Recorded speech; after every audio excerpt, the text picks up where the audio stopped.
Are the prices for multifamily properties in Chicago going up or going down? What are the interest rates doing? And most importantly, should we even think about buying multifamily property in today's market, or should we just hold off? Stay tuned and let's find out. My name is Rob Bailey. I'm a realtor in the Chicagoland area, so if you got any questions about multifamily properties in Chicago, let me know. First off, what are multifamily properties in Chicago even selling for?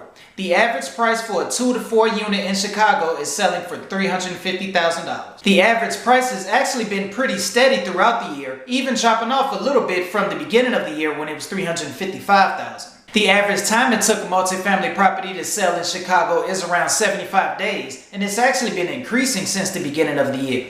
The number of new listings on the market for multifamily properties has also just fallen off a cliff since 2022. I'll give you my thoughts about why that is happening later on. What does the market for actually renting out the apartments look like? Is it easy to rent an apartment, or is it hard to find a tenant? According to apartmentlist.com, the average rental in Chicago is around $484. Rental prices in Chicago have risen about 7% since the beginning of the year. If you thought that was a lot, this is actually a slower rate of growth than when compared to the same time last year when rental prices in Chicago rose 10%. With rental prices growing at this rate, I think it's still safe to assume that the rental market is pretty strong and is still in high demand. As of the day I'm recording this, which is August 28, 2023, the average interest rate for a 30-year loan is 7.29%. What does that mean for your mortgage?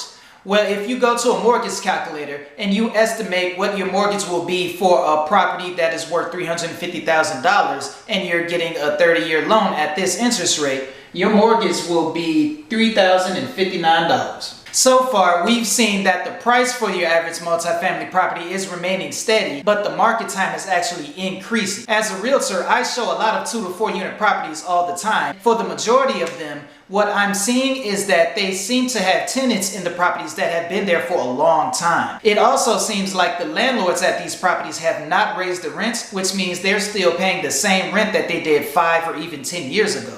Those rental prices probably work just fine for a landlord who got a mortgage 10 years ago. But if we're paying the mortgage based on prices today, that rental income isn't quite going to cut it. Now, it wouldn't exactly stop me from buying multifamily property, but it would definitely once again make me think twice before overpaying for a multifamily property. And now for the real question, would I actually buy multifamily property in today's market, even with the interest rates being where they are?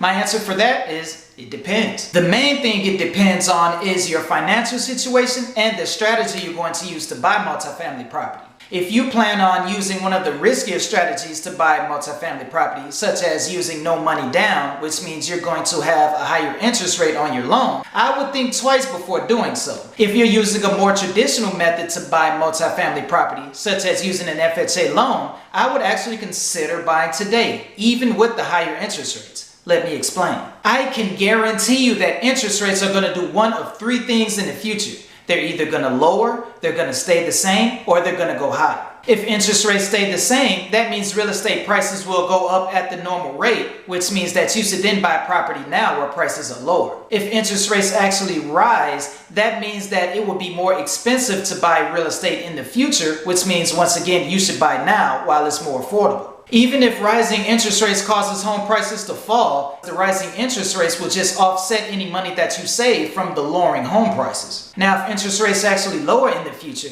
that means that buyer demand will once again rise, and we're going to see those crazy multiple offer situations, and home prices will skyrocket like they did back in 2021. Remember that? So if I have my finances in order, which means I have enough money saved for the down payment and the closing costs, and my credit score was right, I would definitely look into buying property now and holding on to it.